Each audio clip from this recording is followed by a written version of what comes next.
Mınaki. Tay ketdi Xudo Razı xolasa. olup жақсы сатсаңам жақсы пайдаланып алат. Элге 150 миңге бербедим эле. Көбүн эле. Жалдырагандарга анчы. Şu senin özüzgüsün. Özün neme kılam degeningin sana 10 ming ötüp berem. Razısın bu? Razımın. Ne, men dele özüm emes. Şu bir aka çalıp, ukam şunu alıp ötürüp ber dedi da. Bирок эми мен ага алигинтип ага эле неме кылган жокмун, өзүм акылым менен ал билбейсиң да. Az 5 minutта эмне болуш. Algan satkana baraka bersin. Özüm эле деп алдым да, өзүмө калат деп элечи. Разысызбы?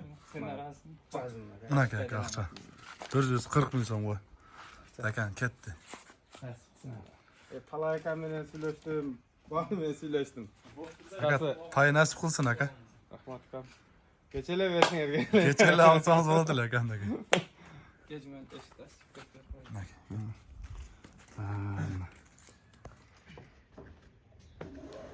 Ekan. Bu Talay aka kimden aldım dediler? Ulan degen. Almalıdan ulan degen tagasından algan. Jeğenim je tagası da ekön. Jeğeni je tagas. Yo tagam ne dokşay? Talay aka ne bar ile tanısa gerek al. Oo. Kaçantan beri жылкыda жүрөт.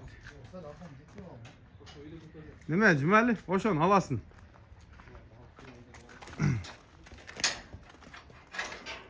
Qanday chiqat ekan hozir.